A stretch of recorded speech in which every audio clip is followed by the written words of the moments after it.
Tonight's species is found all around the state of Florida. They like structure, ledges, and artificial reefs. They are often found around the mangrove shorelines and on the grass flats. Tonight, we are talking about mangrove snappers here on the Florida Insider Fishing Report, which starts right now.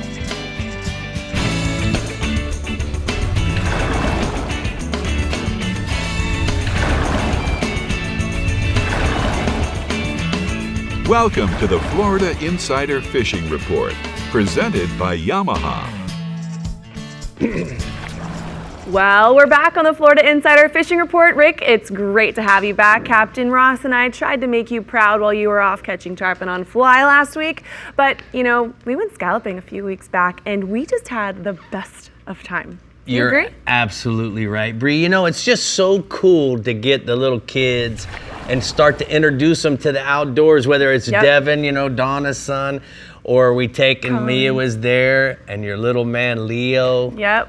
But it was just so neat to see them all in the water, and I know how much you guys love it, and we have all our staff there as well. Mia got her first scallop. Yes. We stayed at the Plantation Inn in the Discover Crystal River Northwest region. There's Santana and I with our scallop. It was just a blast. It was a good family, fun time. The scallops were great. There was Mia. Yeah, did you see that? I saw her. her. My goodness. She was so happy. She's shown everybody the photos. It was great food.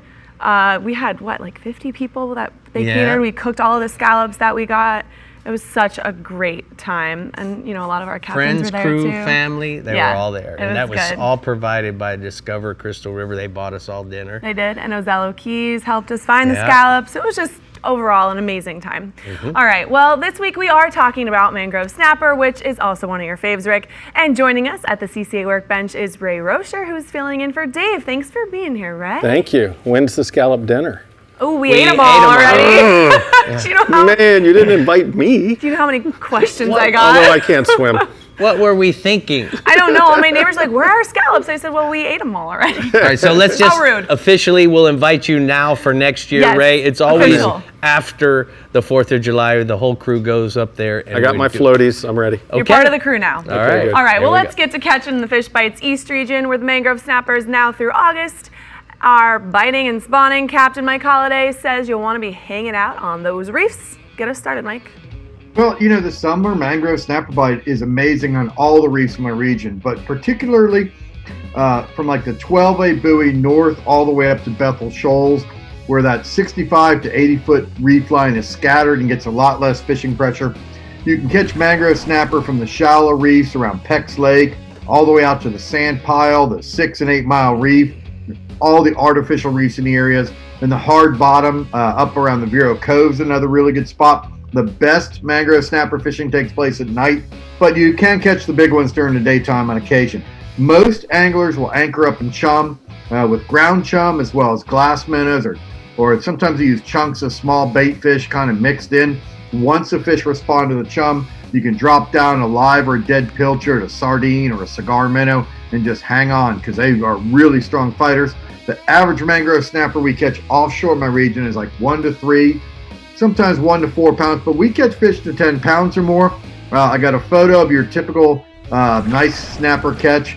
That's Thomas Talley and his son Tyler. They caught those fish in 75 feet of water off Fort Pierce. You can see average like 1 to 3 and some 4s and 5s in that mix. Boy, they did.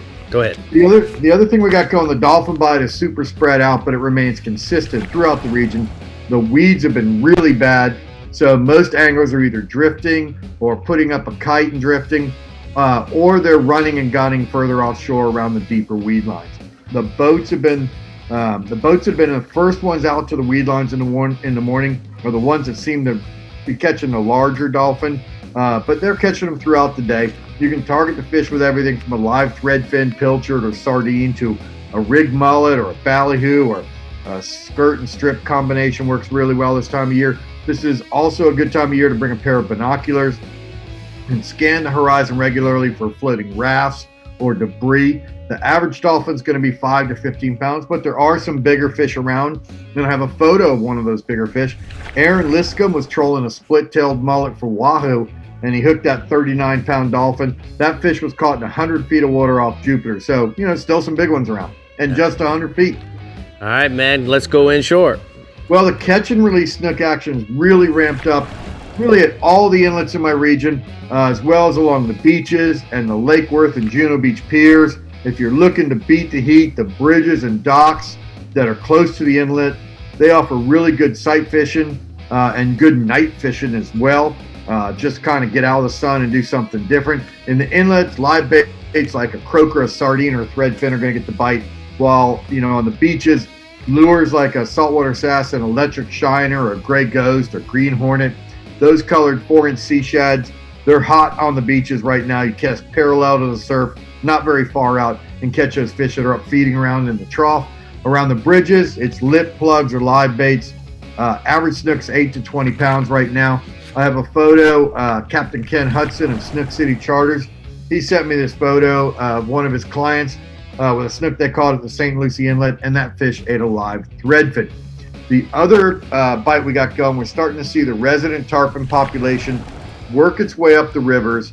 So, places like the Boy Scout camp in the Loxahatchee River, the spillway around the Ermine River, the St. Lucie locks, the C23, C24 canals, up around Harbor Ridge, Big and Little Mud Creeks, the moorings channel, they're all seeing their good populations of fish. And then at the same time, there's still good numbers of fish around all the inlets, and then also in the crossroads area of the Indian River and Stewart. The best action by far is during the cooler periods of the day. So dawn, dusk, and after dark are the prime times to fish. You can slow troll a live mullet or pilchard, or put a dead bait on the bottom.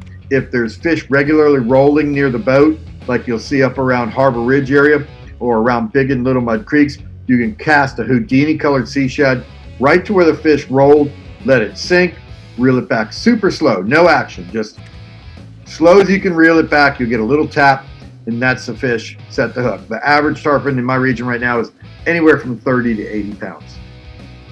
All right, it's time for a bass report, so why don't you give it to us, bud?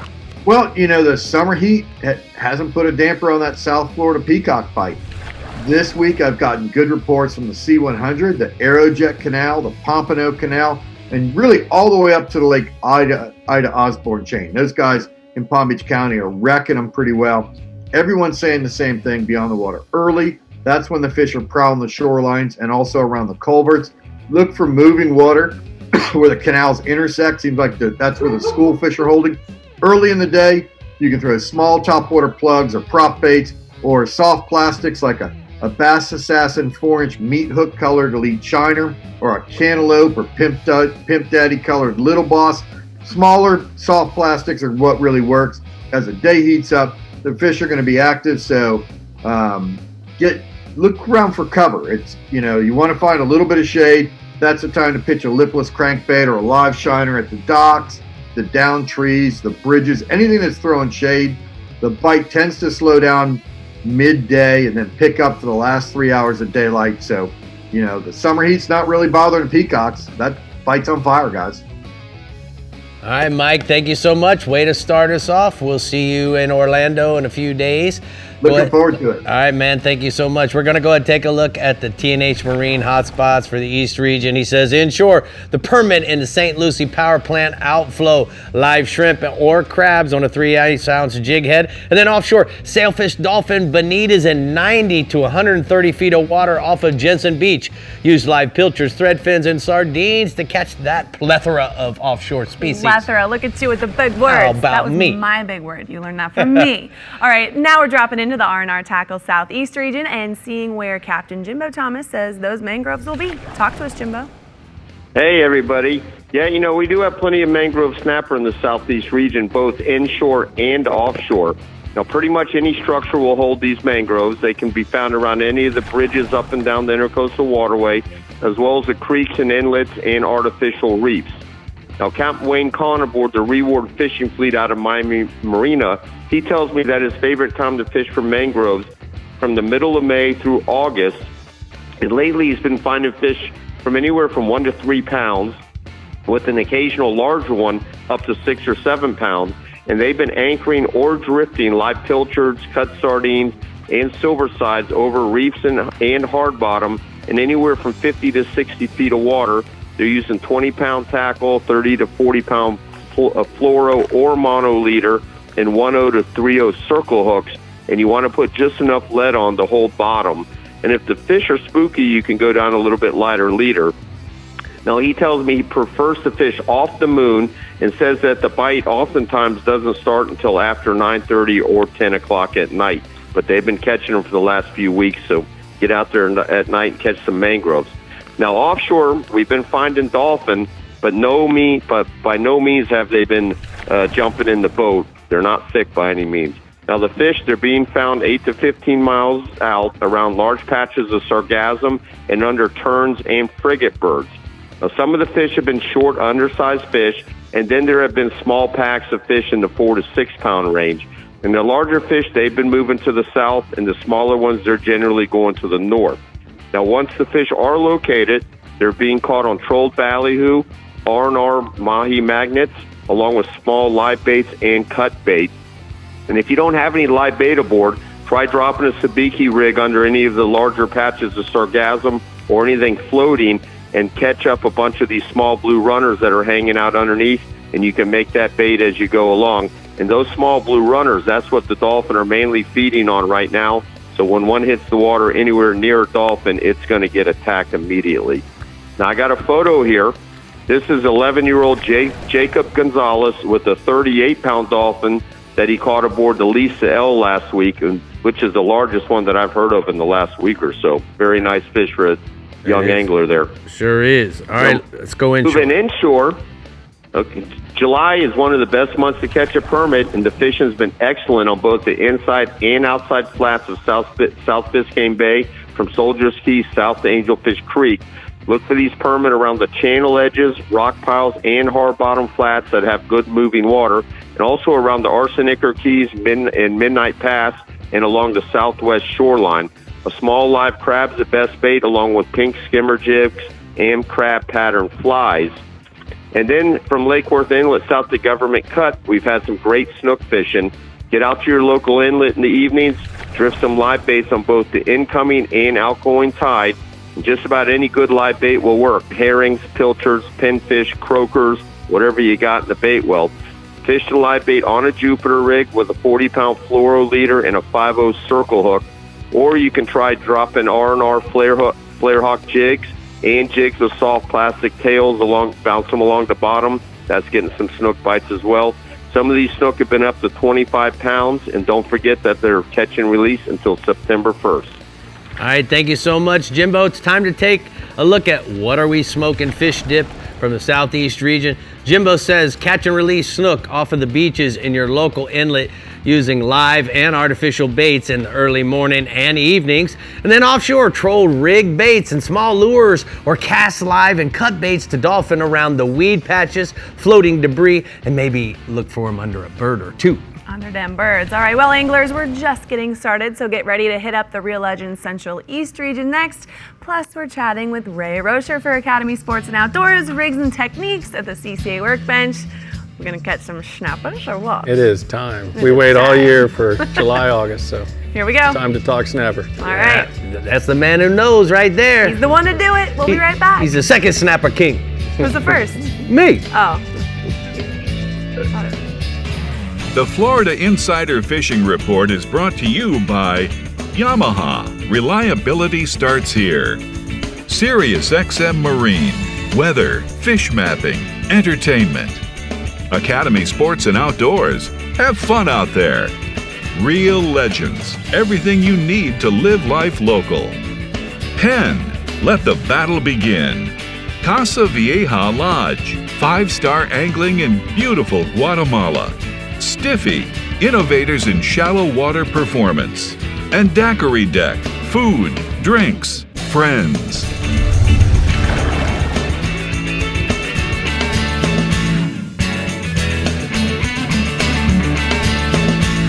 So we're here at the CCA workbench. It's the time for the Academy Sports and Outdoors rigs and techniques. And Dave is not here because as he was traveling down the Florida Turnpike, the cows got out. Somebody left the barn door open, Ray, and they shut down. Thank you so much. Only in Florida. They shut down the turnpike, and he called me. Thank you so much for coming in late notice and filling in for Dave. You know, snapper is certainly a great fish in Florida that we can catch both in your world, offshore on the reefs, as well as on the inshore world around the mangrove shorelines and on the flats and potholes in certain times of the year. You know, I think let's talk about the rod and reel that's probably the most adequate for it. I like a level wind type of reel, like this Penn Fathom. A medium heavy Battalion 2 rod would work really well. We load it up with whatever braid. You certainly don't have to have super heavy braid. 20 to 40 pound is probably the color. I think the one thing that most guys do is they'll use a knocker rig, so to speak. This is one you tied on with a piece of diamond fluorocarbon leader. And the reason why I like the knocker rig, at least in the inshore application, is because it's got the bait on the bottom, but when that big fish, which we're going to get into in a minute, comes in and grabs the bait, he can leave the weight. We can free line the line. So we'll talk a little bit more about that as we get further into it. What am I leaving out? Nothing. Nothing. The reel of choice for us, typically we fish spin fishers somewhere around a 5,500, 6,500. 20, 30 pound braid, little piece of fluoro, like Jimbo was saying, you know, somewhere around 20, 30. If they're biting aggressive, we'll go higher on the strength. But the difference might be how we fish them. Drew, a couple things over here. You might talk a little bit about, you know, size of the baits and how we present the hook. You and I might do it a little different, but the net result is the same. And you're absolutely right. And what we need to make sure everybody understands is we're trying to communicate tonight both inshore for a 14 to 15 inch snapper that you might catch on a grass flat or around a mangrove shoreline someplace inshore in real shallow water, or a ledge or a reef in 30 to 40 feet of water. Right, maybe a 5-6 pounder. So what do you like to use for bait, Ray? Well, I like to kind of match the hatch. On the outer reefs, you know, ballyhoo exists there. Right. So obviously whenever there's predators eating them, the scraps that fall down, they're very tuned into eating those. Pilchards, sardines, all those things are good. The problem with squid, they love them, but they get them off the hook real easy. Yeah. So, you know, the bottom line is that something that has a little more substance to it, a little tougher, I rig them where the bait's kind of concealing the hook. And the bottom line is we're trying to get that bigger fish to, you know, that may be a little smarter, been around a little longer to eat. So we're hiding that hook a little bit. Yeah, a 4 pound mangrove snapper is a whole lot smarter than a 14 inch mangrove Correct. snapper in the backcountry. Yep. Now, one of the things that we do, because shrimp is something they certainly can peck off so easily, and the most likely what ends up happening is as the fish start to grab your bait, you know, the shrimp, as they say, the littler fish come in and grab it and they peck it away. And that's the nature of a mangrove snapper, guys, is that they peck, peck, peck, peck. A lot of the smaller fish show up first and start carrying the bait off or eating it if they can. So years ago, I started taking a live pinfish, keeping him alive in my live well, and staking him. And then we would use a chunk, as you see there in the second drawing on the board, we take that whole chunk and put the circle hook through that. Now remember this, guys, if you're fishing in the Gulf of Mexico, you got to use the circle hook for snapper fishing. It's just the rule.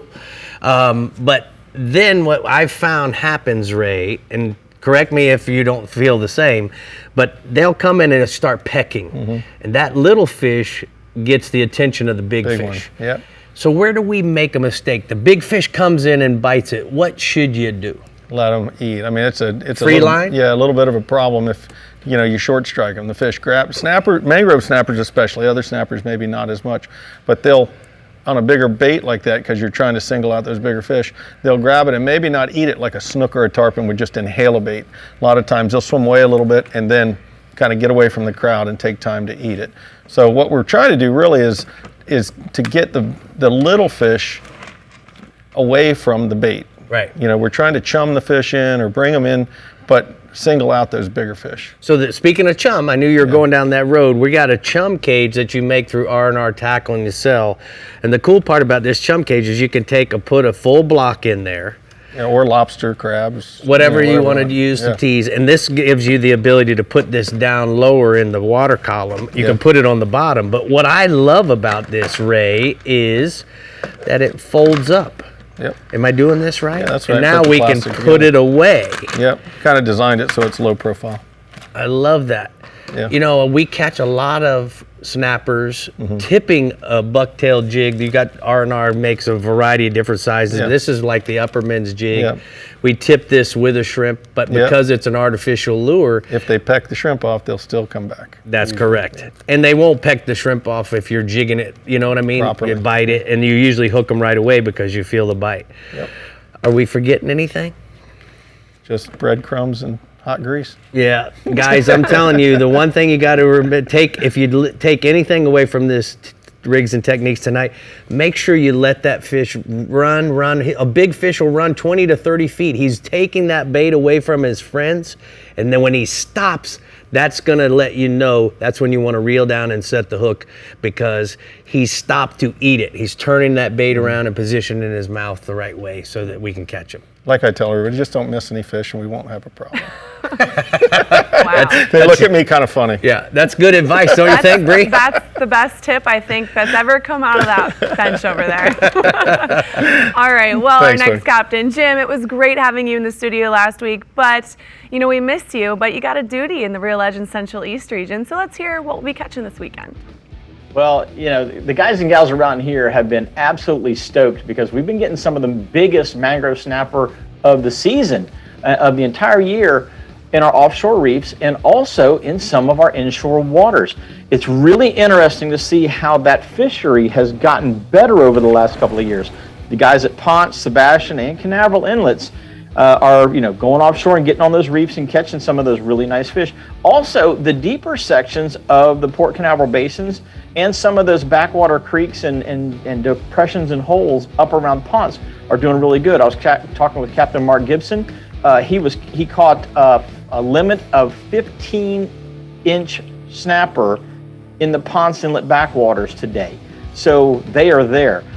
These, you know, and tell you what, if you're fishing these places at night, you're going to get even bigger fish, and some of them are running double digits. Now, offshore, the best thing to do is go to one of the reefs or wrecks in the 90 to 150 foot depths, and live pilchards, pogies, pinfish, or sardines will all work very well. Or, like Rick and Ray were just saying, chumming and chunking, using chunks of bait or plugs, as we'll call them, work really good, especially on the offshore structures. Most of our inshore snapper only average 1 to 2 pounds, those little shrimp eaters, but those 3 to 5 pounders are around if you're using bigger baits right now. They're even eating live croakers. The ones that Captain Mark got today were eating live croakers. Many of the ones offshore are running 12, and some are even running 14 pounds. Now, this picture Captain Brian Pallmeyer sent me the other day is of a 15-pound mangrove snapper. He weighed that thing, and this is a couple of hours after he caught it, but that's a 15-pound mangrove snapper he caught on the North Jetty at Port Canaveral with a full-size live mullet, and he thought it was a snook. It broke the anti-reverse on his reel. It was so powerful. So you were talking about rigs and things to use. Don't think that you can't catch big fish inshore. So bring some bigger gear when you're targeting some of these fish, especially if you're going to be plug fishing. Now, swinging offshore, amberjack bites really good this week. There's lots of fish to be found on all of the wrecks outside of the 180-foot mark. The 27-fathom reef and the cones or steeples, depending on what you call it in your portion of the Central East region, are also holding a lot of AJs as well. Live pinfish, croakers, pogies, heck, just about any live small bait will work for these things. Tip an R&R jig with one of these types of baits and hang on. Or, as I mentioned on the show last week when we were in the studio, or when I was in the studio with you, Brie, 15 to 25-pound fish taste really, really good. So if you catch them in that size range, like the one on the video right now, that's about a 15, 18-pound fish. That's a great size to eat. Bring a couple of them home and enjoy them. Now, I've got a picture here that was sent to me by the picture of Sean Phillips, Troy Dent, Curtis, and Sam Moses, and that was caught aboard the charter boat, one of the charter boats out of Canaveral this week. Now, swinging inshore, the snook action is best at night right now. and the full moon has just passed, but the fish are still eating later into the evening. It's a 1 o'clock, 2 o'clock, 3 o'clock thing at this time of the night. And the R&R Flarehawk jigs are by far the best thing to throw at the inlets. If you're fishing in those inlets, you can also throw lip diving plugs. Just keep them out of the rocks if you can. And there's a variety of live baits that work around the jetties and the bridge pilings on the outgoing tides, especially at night. But we've also been getting quite a few good fish near the cleaning table during the daytime. So those fish are actually coming off the jetties, pushing back inside the inlet a little bit. And even though they're out of season, they're still fun to catch and release. So get out there and catch a couple of them if you get a chance. Just be sure you take care of them really well. And then last species is speckled trout. The flats are producing pretty good numbers of trout this week. Slot-sized trout are following schools of mullet through the shallows, but you'll find bigger fish staged around rocky areas, spoil islands, docks, and drop-offs. Some of those fish are running 25 inches. A saltwater assassin 5-inch jerkbait or the 4-inch turbo sea shad in the purple moon, northern minnow, gold pepper shiner, and native shiner colors are really, really good trout catchers. So if you haven't tried those, get a couple of bags of them and give them a shot. Our average flats trout is running about 16 to 19 inches right now, and I've got quite a few of those that are running over the 20-inch mark. I got one here that Captain Brian Pounds sent me of Dave Pearson. They caught a 31-incher up in the Ponce Inlet area here recently. That fish hit a live bait, and I'll tell you, that Ponce Inlet area, guys, it's really becoming a hot spot in our area for all kinds of fish. So, even though Sebastian and Canaveral are known for different good fishing, man, don't overlook that Ponce area because it's solid. It's absolutely a solid place to be fishing, at least this time of the year. I'd say so, bud. The 31-inch trout's a good one to catch. Lots of fish coming out of the Real Edge in the Central East region. We're going to go ahead and take a look at the Rodan Marine Systems hotspots from the Central East region. Jim, thank you so much. He says inshore, snook in the inlets, use live baits in the daytime and R&R Flarehawks at night. And then offshore, mangrove snappas on the reefs and wrecks in 90 to 135-foot depths. Cut bait, live pilchard should get them to strike it down. What do you think, Brie? I think that was a big mangrove snapper that just came out of that Central East region. Whew. All right, Rick. Snappy snapper. Well, Rick, it's a snap to have the opportunity to win in the West Marine CCA Florida Star competition. Just catch a mangrove snapper. Yeah. Youth can enter their snapper in the Real Tree Fishing Youth Scholarship Division for a shot at winning a share of $100,000 in scholarships, and adults can enter their mangrove in the Power Pole Conservation Division to win some amazing prizes as well. There's still plenty of time to catch, photo, and win, so go to ccaflstar.com to enter and for more information. All right. Well, come along with us into the Alta Equipment Northeast and Garmin Panhandle regions coming right up, and you won't want to miss another delectable dish from our friend Michelle Bernstein. She's sharing with us right after this. We'll be back on the Florida Insider Fishing Report. How come you get to eat all the good stuff? Because I'm the boss. Oh, fine. The Florida Insider Fishing Report is brought to you by Power Pole, Total Boat Control. Berkeley, your fish, our science. Bahio Sunglasses, blue light blocking, radically clear lenses. Blue Water Outriggers, everything for your outdoor adventure. R&R Tackle, from our tackle box to yours. Florida Coast Equipment, your local Kubota dealer. Coast to coast, we've got you covered. And Garmin, plot your paradise. Welcome back, everyone. Well, Rick, lucky us, we get to learn another Michelle Bernstein recipe, and lucky you because you got to eat it. So let's take a look at what she's cooking for us this week. Well, as you can see, our official chef of the Insider Fishing Report here with us, Michelle Bernstein. Michelle, it's always so good to see you. Thank so you, what are you Rick. going to have for us this week? So I'm going to teach you kind of a riff on ceviche. Ceviche. Yeah, and so what we have here is some grouper, which I like to freeze the fish real quickly before I make ceviche, just to make sure we're safe, good. If you know what I mean. Yes, ma'am. So you really need to cure the fish before you get going on ceviche. That's really the most important part that I learned in Peru. Mm-hmm. So you're going to really heavily salt the fish. Mm-hmm.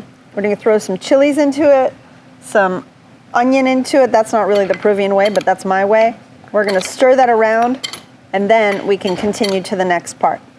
This is when you start squeezing the lime juice, which is right here. Right. Okay, because it has to be super fresh. I'm gonna make this ceviche in the style of a Mexican ceviche, so it's a little different. So we're gonna throw some olive oil with some toasted garlic in there, which will just make it irresistible. And of course shrimp, which I have some cooked shrimp over there. You never wanna do, raw shrimp ceviche is funny, it doesn't have the best texture. It tastes great, but I like when shrimp is cooked through because it gives you that bite, you know, that crunch that shrimp gives you. So I'm just gonna toast some garlic. Okay. And get that nice and caramelized. Right. And so we're gonna go ahead and add our shrimp that's been cooked into the fish now. Right. Let's pretend that cured for a good like 20 minutes because that's really the sweet spot. So this is now cooked shrimp with cured fish. Got it. Okay. We're gonna add a little bit of some cut up heirloom tomatoes. Is that just for color? No, it's yummy. It's good for taste and color. Yeah, because it's a Mexican style ceviche, so we're gonna add tomatoes to it. All right. So speaking of Mexican style, is there Yes, any need for any of this Jose Cuervo tequila? I don't know about need, but there's a desire. Okay, let's have some. So put your finger on the top of that and kind of pretend you were adding like a little vinegar to a sauce. Add your tequila. Keep going. Don't be shy. I'm scared. A little more. All right. Okay, stop. All right. So what we're gonna do, and I love that you've done this, because we're gonna add the flavor of the lime, which turns it into like that kind of margarita style. So we're gonna add our lime to this. Nice. And then we already have our onions. The only thing that I really need to do as I finish the garlic is add a little bit of cilantro Okay. to it. So I've got the stems up here. I always wrap my cilantro in a damp cloth. And why and is keep that? it in the fridge. That way it stays fresher longer. Stays fresher longer. Sure enough. Go ahead and mix that for me if you don't mind, mister. I'm happy to do it. I'm gonna go ahead and wash your hands. All right. Careful. Go ahead and toss that in. So we're gonna rename that garlic the Michelle Bernstein signature garlic. Beautiful and a little crisp. It's gonna be perfect. Does that work? Yes, I like it. Thank you. So it's a Have you new noticed type that of you've been garlic. stirring over a bowl of ice water? Yes, I did. Okay, we always have to keep our fish cold and our shrimp cold when we're making ceviche. Okay. Because who wants to eat a hot ceviche? Correct. No idea. I'm just gonna pour that in there, Look at the juice, right? right? Oof. So there we have it. And basically you just take your Show me how. tortilla chip and you dig in. All I got was a piece of garlic. And then, ooh, spicy. That's good for you. I'm gonna use my finger. So good. That is not fair. I'm hungry. Oh my gosh. Didn't even get to try it. How dare you? I know. It was a margarita ceviche. Next time. That looked amazing. Mwah. All right, you want to talk about mangroves in the Alto Equipment Northeast region, you'll have to call them something else, and you better be ready to go big or go home, right, Tommy? That's right, Brie. We've got some of the biggest, meanest mangrove snapper here in the Alto Equipment Northeast region. But like you said, we actually call them mangoes around here. Now, you've heard me talk about big mangoes quite a few times over the last couple of weeks as the spawners tend to get fired up this time of year. I spoke to a couple of our offshore snapper specialists. They tell me that the bite has been good, hasn't been great just yet, but with the next couple of moons, those full moons and new moons should get the mangoes fired up. They're going to get schooled up while they spawn over the different structures. And you one really good place, and you typically find those mangoes on the bigger ledges in about like 100 to about 140 feet of water. Now, if you're fishing the bottom, you can use a variety of live and dead baits, but one fun and very effective way to catch those mangoes, and I talk about this a bunch, is to chum them to the surface. Now, when they spawn around the full and new moons from May through most of the summer, you can start chumming them up to the top using chunked sardines, which is probably the more popular way, or pogies, or really any kind of dead or cut bait. And you're going to want to downsize your gear a little bit to 20 to 30 pound fluorocarbon leader and use a smaller, either 2 or 3/0 eagle claw circle hook. Now, then you can just float a chunk of that chum on your hook back behind the boat, just so it looks like another piece of chum. Now, we also have a pretty good mango bite happening inshore right now. We caught a really big one today, in fact. Just about any of the docks from Palm Coast and then also around downtown St. Augustine, they're holding some nice sized mangrove snapper. live shrimp, or even better, these little perfect size finger mullet that are all over the place right now on a small circle hook or a jig head is going to be the way to go for those inshore snapper. And guys, I have a photo here.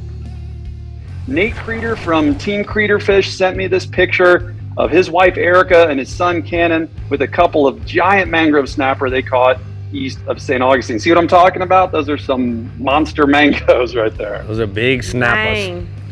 Big snappers. Now, also offshore, guys, you know, we've had some sneaky cobia showing up on the nearshore reefs this past week.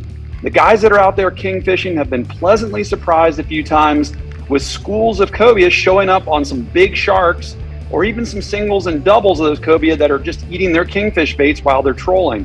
Now, if you're going to be out there this weekend, I would have at least a couple of pitch rods ready with a jig just in case a cobia or two decides to swim to the boat. Now, you can also get up over some of the nearshore structures and you can chum those cobia up with some live pogies. Probably isn't worth or is worth a try if you're out there. Now, moving inshore, guys, you know, it's hard to stop talking about the flounder bite as it's just really been consistent the past few weeks. The flounder, they're stacking up in the creek bends at the smaller creek mouths around Matanzas Inlet from South St. Augustine down through Palm Coast. Now, the last couple hours of the outgoing tide have been the best, and the bait of choice, once again, is going to be those perfect little bait-sized finger mullet that are all over the place. So make sure to bring your cast net with you. Now, if you'd rather buy some bait, mud minnows are going to work as well, but you know, they've been tough to find in the bait shops, at least in the south end of the region. I know they've got them in stock up north. Now, another way to target flounder is to use a Fish Bites Dirty Boxer paddle tail or grub tail on a 1/4 ounce jig and just drag that slowly along the bottom. I've had quite a few friends tell me they've been whacking those flounder on that setup. And speaking of that, I've got another picture here. Courtney Wozniak sent me this picture of her flounder that she caught on that Fish Bites Dirty Boxer. It's a nice looking fish there, Courtney. Now, also inshore, guys, the tarpon have been chewing this week, both inshore, along the bridges, and out on the beach. And after last week's full moon, those bigger fish, they kind of disappeared, but they've shown back up a little bit better over the last couple of days. And they're feeding in the pogie pods early in the morning and behind the shrimp boats when those boats are dumping their bycatch. Now, the relatively smaller, those 10 to 30 pound tarpon are hanging out in the residential canals and in some of the bigger creeks throughout the region.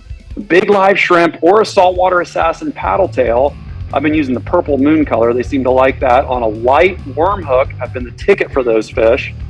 And finally, you know, the tarpon have also been hanging out at the bridges from Daytona to Palm Coast at night, and that's a big range of different size fish. Again, a big free line live shrimp or a medium sized mullet's been working well for those fish. And I've got one last picture here. This is my buddy Nate Stewart with a nice tarpon that he sight fished with me recently along the beach in St. Augustine.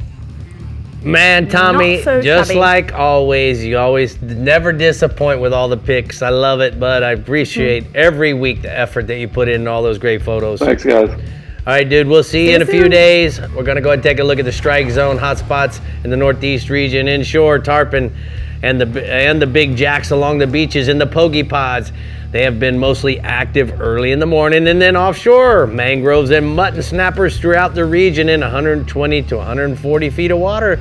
And if that's what's happening offshore in this Be the Snapper Show, guess what? Snapper show. Listen up. Listen up. You know, we get the reports before the show and we go through them. Of With course. Tommy's report, I never look at the photos because I always want to be surprised when I see him for the first time. That's a Did little you know that? That's a little Brie trick. A Brie trick. Little Brie I'm like, trick. oh my I like gosh, it. look at them things. All right, now let's see what our Garmin Panhandle Region Captain Pat Deneen will have us up to this weekend. Pat, let us in on some fun. Hey, Brie, mangrove snappers. I never knew they were called mangroves until the show started. I always called them black snappers. But the mangrove snappers, they're definitely a bit trickier than red snappers, but we catch them in the Gulf and the Bay. We catch bigger ones in the Gulf, smaller ones in the Bay, but this is the time of year when we start catching a lot of them in the Bay. They're on the bridges, on the deeper residential docks, and you're going to catch them on live bait and light leaders, whether you're in the Gulf or the Bay. They're like I said, they're trickier. Small filters, menhaden, live shrimp, excellent mangrove snapper baits. You know, this is where a 1/4 inch mesh cast net shines because when you throw your net on a smaller, mangrove-sized baits, you don't want a Christmas tree. You want them to bunch up in the net. So that 1/4-inch mesh net's the way to go. And then free line them or chum them up. There's a photo of 3 young anglers with some mangroves they caught with Captain Jonathan Goodhart out of Destin this past week. Right there at the Destin Bridge. Easy fishing, and you can catch a mess of them. That's good eating right there. That sure is. All right. Rick, staying inshore, there's plenty of slot redfish being caught in our bays around the residential docks and on the grass flats. Panama City's north, west, and east bays all have really good redfish populations in them. Look for spotty bottom flats in 2 to 4 feet of water. A Bass Assassin Sea Shad on an 1/8-ounce jig head is a really good bait to use. What you want to do, though, in that shallow water, close your bail just as soon as the bait hits the water and retrieve with the tip up. You're going to minimize, catching a bunch of grass, that bottom grass on your jig. But also, a weedless gold spoon will shine. In Choctawhatchee Bay, the Mouse of Jones and Indian Bayou have been really good, as well as the runway flats on the north side. Those slot redfish in the bay are running 3 to 8 pounds. It's been pretty consistent. Moving offshore, we're nearing the end of recreational red snapper fishing this season. It closes at the end of the month, the last day of the month. But there's still plenty of red snappers out there, and some really big ones are being caught. A lot of them are north of 20 pounds, so there are some nice red snappers out there. Cigar minnows, herrings, small pinfish, live shrimp, all great baits. It's all about location, location, location. Those small, private, unpressured spots like chicken coops are producing the best catches. But you don't need those small, private spots to catch them. Even the county-made reefs, especially the pyramids, the fish havens, are doing really well. You just need to, again, like we're talking about the mangrove snappers, lighten up your leader. Use your Rodan to anchor yourself up just up current or of the structure or above the structure and start chumming. Reds and blacks will come up and you can free-line them a bait. The downside is the tack span has been bad on some of these spots. So, the sharks have been terrible. So, when you get a fish hooked up, catch them as quick as you can. But the snapper fishing has been pretty good. And then finally, offshore, the sword fishing, day or night. Daytime, those look for bottom structure out there by the spur, the DeSoto Canyon. Look for spots where there's some relief in the bottom and fish with a breakaway lead, a dolphin strip or a bonita strip on the bottom with skirted. Nighttime, it's hard to beat a squid, just straight up, no skirt, no nothing. It's got a lot of color to it, or a lot of motion to it. Fish several baits, 50, 150, 200 feet deep. The swordfish has been excellent. The weather's been good for it, and the fishing's been good for it. All right, thank you so much, Pat. We're going to go ahead and take a look at the blue water outrigger hotspots from the Panhandle region. He says that inshore, the big bull redfish at the halfway bridge on the afternoon falling tide using live baits and topwater plugs is going to work for them. And then offshore, chum up some big mangroves on the bottom in 80 feet of water. Use small hooks and light leaders to catch those snappers. Pat didn't call them mangroves. That's funny. I know. I've never heard that one in my 8, almost 9 years. Maybe we can convert Pat working on this show. Convert him. I don't think so. No, I don't think so He's either. way past conversion time. Old dogs, Yes. new tricks. No. No. All right, we're headed into the NYSB Keys region next. But first, Ray and Rick. Ray and Rick are showing off some Taco Marine new products. That's R&R tackle over there, at the bud. CCU workbench. We got everything you need. Rods, reels, baits. Rick and Ray. And even Startron to get you home and a book to read when you get there. And it's even organized. Look at how pretty the workbench looks. Looks better than my garage. We'll be back. The Florida Insider Fishing Report is brought to you by Alta Equipment Company, where uptime matters. Ameritrail, load, launch, relax. Rodan, set it, forget it, catch more fish. Fenwick, feel everything. Tin Cup Mountain Whiskey. Discover Crystal River, Florida. Bass Assassin and Saltwater Assassin. Best lures, period. And Maverick Boat Group, makers of premium boat brands Maverick, Hughes, Pathfinder, and Cobia.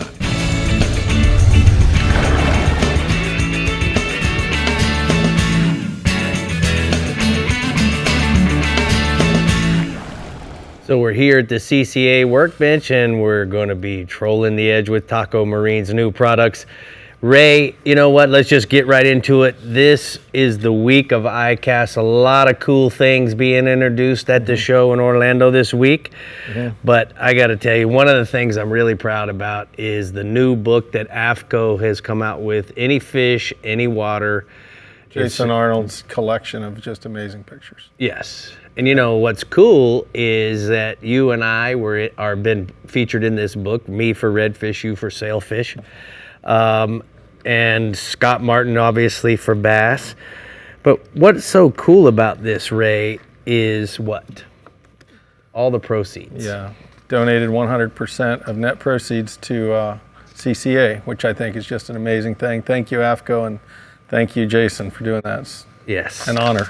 Yeah, it really Be a is. part of that. Here's your chapter talking about your influence and all the conservation efforts. The reason we were chosen, I guess, is because we've spearheaded a lot of conservation towards, in my case, redfish, your case, sailfish, and then obviously Scott with his bass. You know, but I'm really proud to be part of this. The real heroes, I think, the Shed family, and I'm not really saying it for any other reason than they truly deserve it. You know, truly, you know, that family has done a lot for the future generations, and that's what it's all about. Absolutely. Over 200 pages. Guys, you can go to afco.com. You can purchase the book, $79. Great coffee table book. A great book to give for any gift. I think it's really cool to be able to get a gift like this for fishermen. I know Guy Harvey at one time gave me a book that he had done. It was really a special time. Let's talk a little bit about this Pen Authority, the new reel that's being introduced this week. Yep, out of CNC'd out of one block of metal. Duradrag, just an amazing reel that I think can catch anything blue water can throw at it, including bluefins and even any billfish. It's just one of the big features that I think they've really keyed in on is water resistance.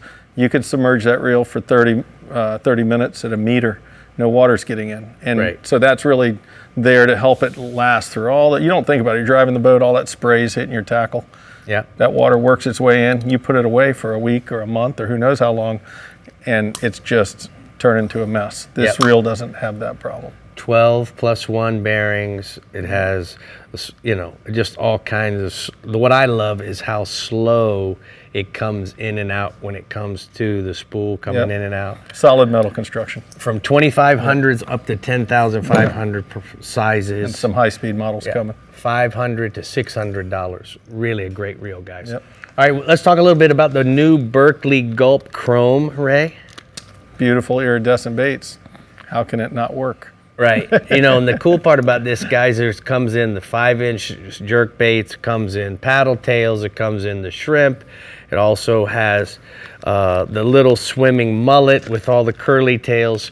You're going to see it in all your new tackle stores. Really has all the great Gulp formula in a variety of different colors. We also have the Fenwick Elite Series. Elite Series. Yeah. What do you know about this, Ray? Titanium guides, just an amazing lightweight rod, cork handles, which I love. And the weight is a big deal. When you're bass fishing and throwing hundreds and hundreds and hundreds of times in a day, weight matters. Yeah, it does. And then the thing is, they got the patent. This is a no insert guide. So this titanium guide you're going to start to see on a lot of the Fenwick products. And I'm really impressed with how light the rod is. Yep. You go to purefishing.com to find out more information about that. Berkeley Fishing there, Penn Fishing there, and AFCO.com. We'll get to the Startron fuel treatment next week, Ray. Appreciate you coming in and filling in for our man Dave. Big shoes to fill. Man, we gotta have, he's now a cowboy here. Yeah. Those darn cows. What do you think, Brie? Those darn cows. You know, dog ate my homework. Where do we live? I've heard it all. You couldn't come to work because of the cows. All right, well, there's a lot to be caught in the Yanmar ASB Keys region, and this week we have our old friend, Captain Randy Tao, filling in for Sarah. Good to have you on the line, Randy. Let's not keep them waiting any longer. Go for it. Hey, good evening, fish fans. It's great to be back. Ray, that was a great job. you are certainly one of the masters in this business, and no doubt you're going to be represented in that book, I'm sure, very well. I can't wait to read it. You know, we're talking about mangrove snappers right now. It's been a great bite. This year, for whatever reason, there's been a lot of mangroves. We just came off of that full moon about a week ago, and they were biting very well. You want to use a lighter leader, like no more than 20-pound test, a 1/4-ounce jig head with a live shrimp or a pilchard or even a small pinfish is going to get the job done. And they've been cooperating real nicely. You know, every year it's a little bit different. Sometimes they're there and sometimes they're not. But this year, there's been a great bite of mangrove snappers, both in the bay and also on the reef. So if you want to go catch the mangroves, and especially the night fishing has been very good as well. So you can catch them day or night. It's been very good. Moving on to the triple tail, you know, there's been quite a few triple tail in the backcountry, and there's been no set spot. And what that means, when you're back there around the Flamingo area, or you're running the beaches, or you're out towards Sandy, they could be anywhere. There's no lobster traps right now. So the stone crabbers have pulled their traps in, so a lot of these triple tails are just floating. So you want to keep a good eye out, and you could literally just drive by one floating and turn around and catch them. A light spinning rod with a small pinfish has been working best for me. It seems like they like that small pinfish, especially the fish over 18 inches, and that's what you need for a keeper. But they will bite a live shrimp and certainly cut bait at times, but you want to certainly have a light rod and something with a float on it. You don't want that bait to get too far away from them, because believe it or not, their eyesight, I don't think, is very good. So you got to put it pretty close to them. And I've got a picture of a nice triple tail that Richard Stanzik of Bud and Mary's caught just recently. Yeah, man, that's a nice one. All right, Bud, let's go ahead and go offshore. Thank you. You know, blackfin tuna, this time of year, we catch a lot of dolphin and tunas offshore, but the tuna bite's been pretty steady, mostly around the humps. The Alamorada, the Marathon, and the Duck Key humps have been having some tunas.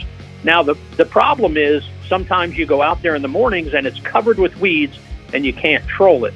And sometimes you go and there's no weeds, and you can slow troll with worms, the eels we call them, black eels, or small dark feathers way back, and get the job done. But if the weeds are there, the vertical jigging has been very effective for guys with braided line, getting that vertical jig down a couple of 100 feet, especially in the low light conditions early in the morning and late in the afternoon, have been working really well with the vertical jigging.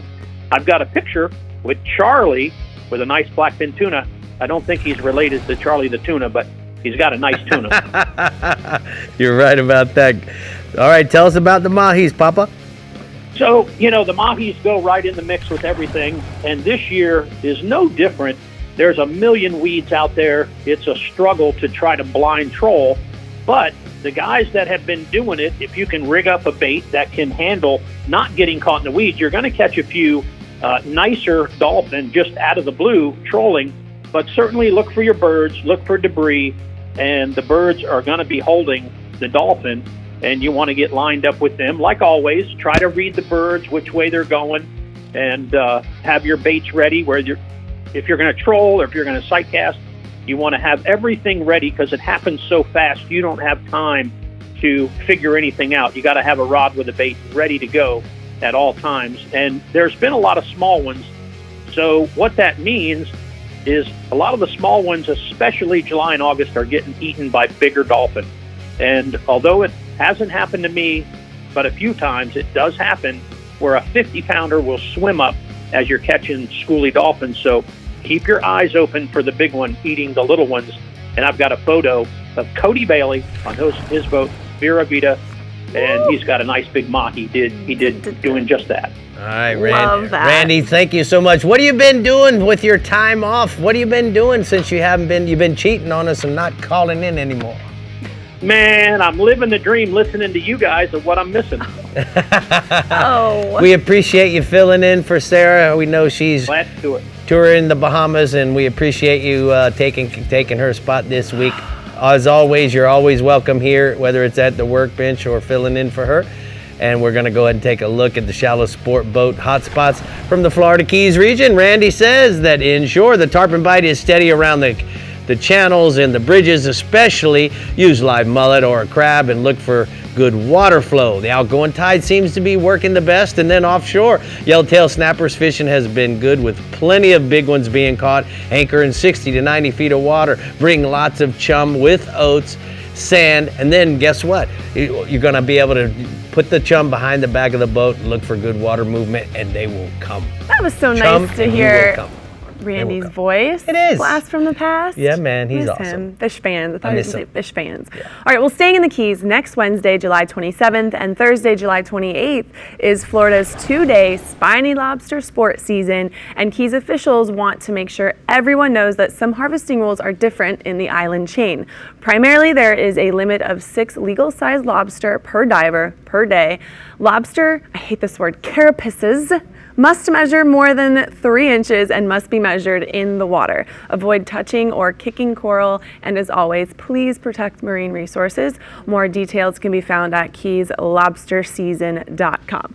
I'm so excited for lobster season. Yes. Oh, I'm just getting ready. You like to eat? Yes, I want to measure those carapaces. I wonder how that Michelle word would kills make me. lobster. Maybe. Let's call her up. about that. Let's add tequila to it. Jose Okay. Cuervo. Woo! Or tin cup whiskey, even better for me. Whatever you want. It might be good. All right, we're getting our weekend on in the Startron Central West and Casa Vieja Southwest regions coming right up. And remember, to keep up with everything fishing in Florida, make sure to head on over to our website, like us on Facebook, follow us on Twitter and Instagram, and to see new fishing adventures along with reports, please, pretty please, subscribe to our YouTube channel, Captain Rick Murphy. You don't want to miss anything. Nope. We'll see you soon. All right.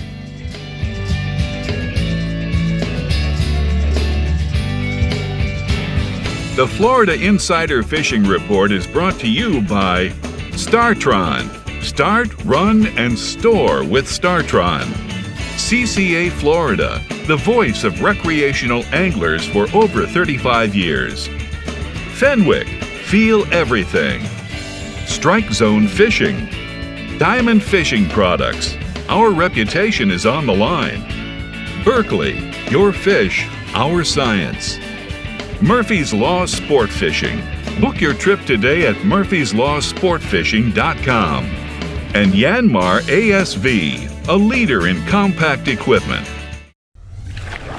Welcome back. If you want the mangs in the Startron Central West region, you'll have to pay attention to our Captain Jeff page on the best places to find them. Educate us, Paige. Go for it. Hey, you guys. Well, you know, this time of year in the Startron Central West region, we could catch the mangrove snapper. He could be an inshore species or an offshore. But year-round, he is a mainstay in our offshore fishery, and it's pretty much over hard bottom areas, ledges, artificial reefs, and even wrecks. Any type of structure you have in your machine out there is worth a try for a mangrove snapper. And the cool thing is, Rick, you can catch them from 1 mile off the beach to 100 miles out. The key is, and I'm sure the other captains have talked about it, is having a variety of baits, from live bait to frozen bait to dead bait to chum bags, and downsizing your hooks. All my captains agree 1.0 to 3.0 light wire trochor circle hooks work real well. And 20-pound fluorocarbon, that diamond fluorocarbon is really nice this time of year. Water's been real clear because we're finally starting to get some rain, but it has been real clear. So the fluorocarbon 20 and the smaller hooks can really help a lot. Now, when we get into the winter, they may move out a little deeper, but a lot of guys, what they'll do is they'll use 1/4-ounce jig heads and use shrimp on them and drop them straight down. I've got 3 snapper photos tonight. The first one from Captain Randy Powell, who fishes out of Venice, Sarasota. Second one is a happy client with my good captain down in Stump Pass Marina for the Flying Hawaiian, Kalen Olair. And then my last one is a nice inshore snapper creel the boys got inshore around the Manatee River with Captain John Gunter out of Bradenton. Staying offshore, permit fishing, Rick. You know how the weather's been in that Gulf.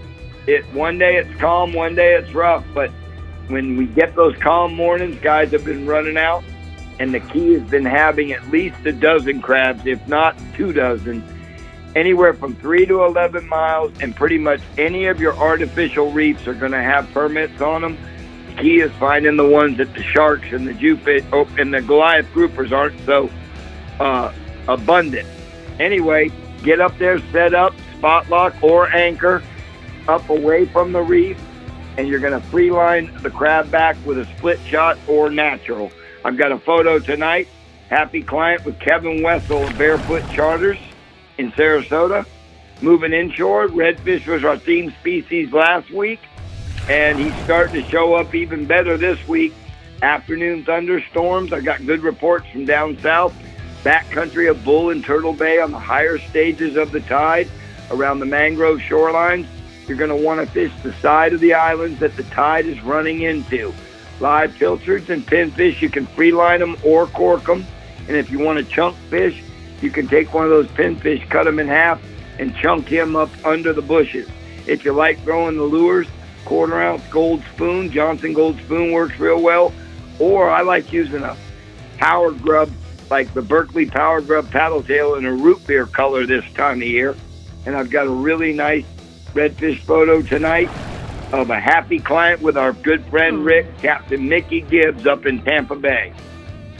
Nice. My last species, the tarpon, fishing remains good. I don't think it's as good as what you've been seeing, Rick, but it's been pretty good.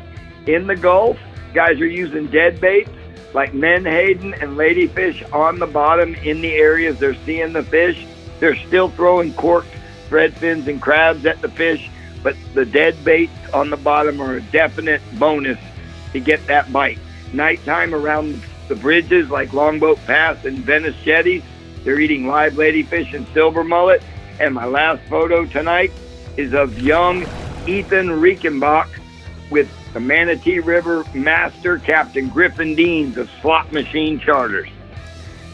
All right, bud, thank you so much. We're going to go ahead and take a look at the daiquiri deck hotspots from the Central West region. He says that inshore mangrove snappers, real good snapper bite on all the rock piles in the Skyway Bridge rubble in South Tampa Bay. And then offshore, gag groupers eating pinfish and grunts in 150 feet of water over the ledges in hard bottom areas. Brie. Some good fish coming out of the Star-Tron Central West region. Yeah, man. Our captains are on fire. All right, the Casa Vejas Southwest region is always ready for the weekend, and Captain Ronnie Houston is always ready to put us on some fish. So, Ronnie, let's hear it.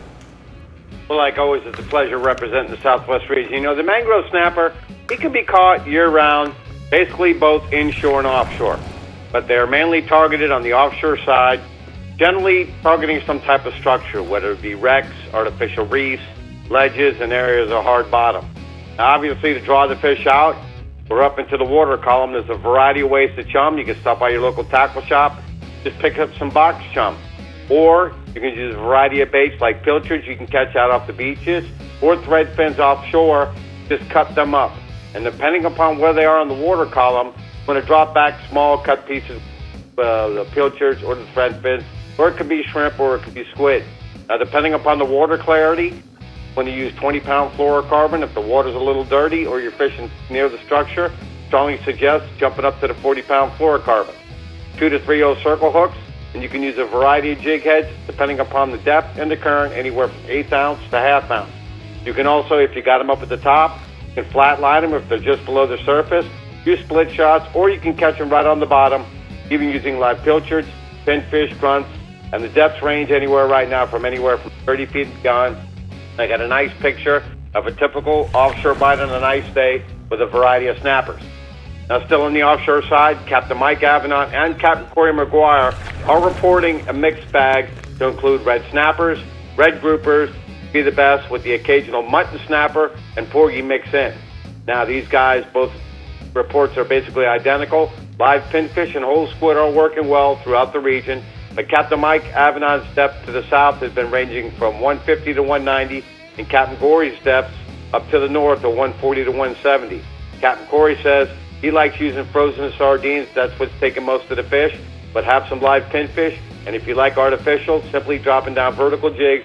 Have been catching their fair share. They got a couple of nice picks of fish caught with Captain Mike Avenant and Corey McGuire. Now, the inshore bite's a little finicky this week. Captain Kiss-Boom out of Naples report the snook bite can be hit or miss, concentrating on fishing the passes and beaches anywhere from Cape Romano through Naples.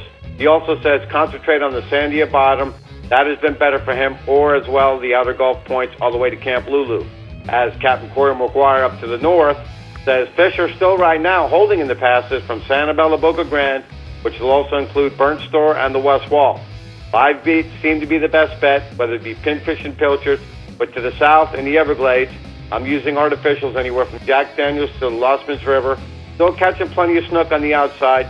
Still using basically the same baits, topwater walk the dog lures, half-ounce gold spoons in the tannic water, or your simple Bass Assassin dye dappers in Snorstone and Houdini with a steady retrieve. They got a couple nice pictures of some snook recently caught with Captain Corey McGuire and Chris Broom. Last species is going to be the redfish. You know, here we go again. Captain Chris Broom is reporting the redfish bite can be great one day and tough on the next. But if you keep on it, you can become consistent. Anywhere from Goodland to Indian Key. He says the mid-tide, concentrating along blowdowns, oyster bars, oyster bottom, and points, strictly with current along the outer Gulf Islands. But also, if it gets tough, you want to look for areas of fry bait along with roaming mullet.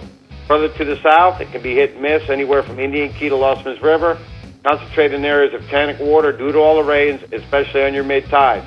On them tougher days, you want to knock a rig cut mullet, ladyfish. You could also use live pilchards. But if you're trying to find these fish and where they might be, simple Berkeley jaywalkers and chrome and bowman have been working. They got a nice picture of a redfish caught in the last week.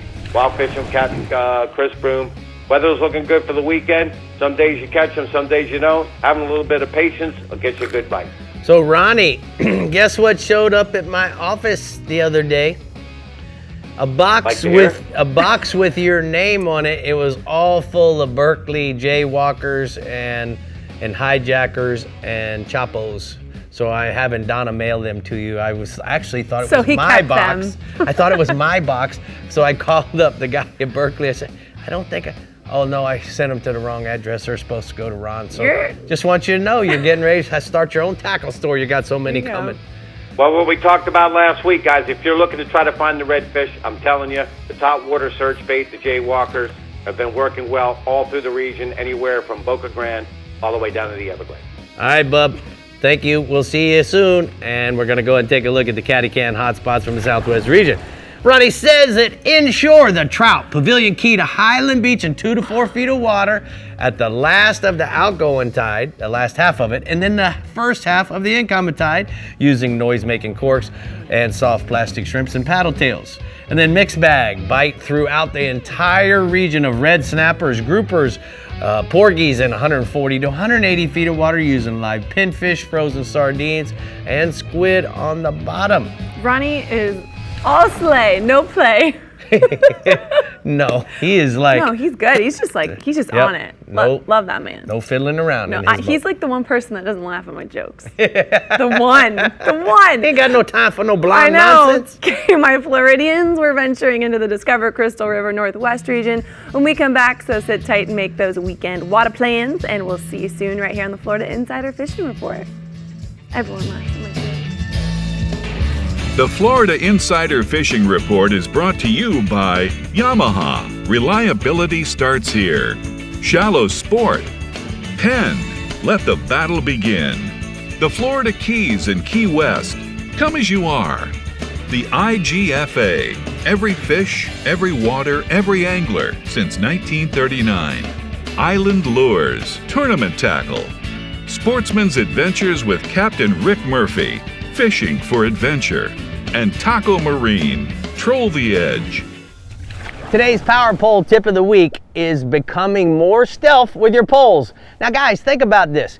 We have 3 speeds on our power poles, and the one thing that we need to understand is that we can manipulate those speeds. We can go fast, medium, or stealth mode. Now whenever I'm making a move from an oyster bar over to a point, and I know I'm only going to pick up the poles a few inches at a time, I simply click it into the stealth mode so that I can keep the noise level down to a very, very quiet approach. Now you guys that love to bass fish and you're fishing fish that are on beds, that approach is the same thing. Make sure that you go into the stealth mode so that you can sneak up on those beds, put your poles down, and the bass doesn't know you're there. Keep in mind that by simply manipulating the speeds through your multifunction switch or through the app using the key fob, this will make a great approach. And that's today's Power Pole Tip of the Week. Don't forget to double tap. Don't forget it. All right, we're doing some catching in the Discover Crystal River Northwest region with Captain Jeff Hageman. So y'all get ready to reel. Talk to us, Jeff. Mangrove snapper, we've got them throughout my entire region. They vary in depth from anywhere from 4 feet out past 120 feet. They're really a structure-oriented fish, so you want to look for them around structures. This can be rocks, bridges, pilings, reefs, wrecks. Absolutely one of my favorites to eat. They're great in the fryer, great on the grill. They also have really good eyesight, so keep that in mind. Light fluorocarbon leader is a must, anywhere from 15 to 30 depending on your water clarity. And as light a lead as you can get away with, and as light a hook as you can get away with, and as small a hook as you can get away with, will help you get some more bites. Knocker rig is one of the best rigs I found for them. So you can get a little line out there and leave a little slack, and you can take that bait off, and you might get a couple more seconds to get that hook into him when he takes your bait, but that's one little tip I've used. As far as baits goes, live shrimp, sardines, small pinfish are hard to beat. A chum bag and cutting up some fresh dead bait or some live bait with the tails trimmed off of them will help them get them fired up. Most of our fish average anywhere from 1 to 3 pounds, with some bigger fish caught deeper. And moving offshore, Captain Rob Davenport of Big Nasty Charters out of St. Pete's report a really good red snapper bite now. Plenty of these beauties can be found in anywhere from 130 to 200 feet of water.